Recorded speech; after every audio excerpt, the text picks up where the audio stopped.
Synthetic marijuana, the legal but lethal way to get high.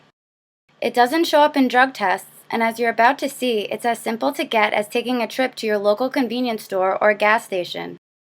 New to the drug scene, its side effects include hallucinations, anxiety, convulsions, and even death. I stopped at the first gas station I came to in Long Island and purchased 6 grams of K2. The bag says chronic K2 extra strength and that it is DEA approved. K2 has been gaining popularity among athletes. Purchase baseball player Eric Fajardo tells us how his teammates have been using K2 to get around the random drug tests. I've noticed that kids have been using K2 as an alternative to marijuana because it simply doesn't show up on drug tests. And this has become a huge epidemic because kids have been using this not only because it gets around drug tests, but they believe that it's healthy for you or a safer alternative. Athletes aren't the only ones using K2 to get around drug tests. The U.S. Naval Academy expelled 8 midshipmen last month for using synthetic marijuana. K2 is made from herbal plant products and is sprayed with a powerful man-made psychotropic drug. Experts believe that the chemicals in synthetic marijuana are up to 10 times stronger than THC, meaning you get a more potent high from smoking less. Ernie Palmieri, director of the Purchase College Athletics Department, gives us some good news.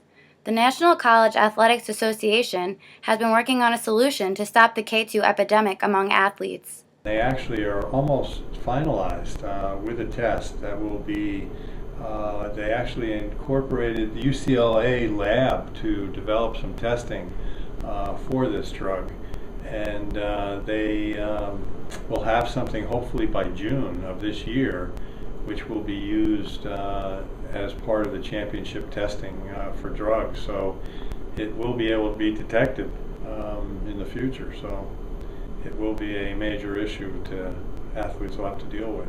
Better known as K2 or Spice, the drug is disguised as incense and is labeled not for human consumption.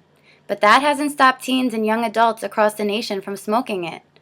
Lauren Stillwell, a junior at Purchase College, shares her experience with K2 that scared her straight. My friend told me that he was rolling a blunt, and I've smoked blunts before, and I thought it would be fine because, I was used to it.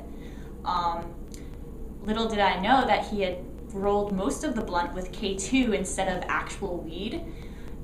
We went outside in his backyard to smoke it. About halfway through the blunt, I started to feel very strange, and I knew that it wasn't normal weed and that something else had to be in it. And then next thing I knew, I was laying on the ground on top of his father's lawnmower, which I had fallen on top of because I passed out. K2 has been linked to several deaths across the nation. The youngest, a 13-year-old boy from Pennsylvania, whose lungs were so damaged from the chemicals in the drug that he needed a double lung transplant but died shortly after. In 2010, David Rozga, an Iowa teenager, smoked Spice, had an anxiety attack, and then shot himself to death. Just because it's legal doesn't mean it's right to do. According to poison control centers across the country, in 2010, almost 3,000 calls came in related to synthetic marijuana. In 2011, the number increased to 6,900. This year, there have already been nearly 1,000 calls. You must be wondering how a drug so dangerous is still being openly sold on the shelves of convenience stores. The DEA has just extended its emergency ban on 5 chemicals found in K2, but many believe the ban isn't being enforced. The David Mitchell-Rozga Act, which would make all types of synthetic marijuana illegal, has been brought to Congress. But according to Senator Schumer, Senator Rand Paul is standing in the way. I'm Kelly Baumgarten, reporting for Panther Bites.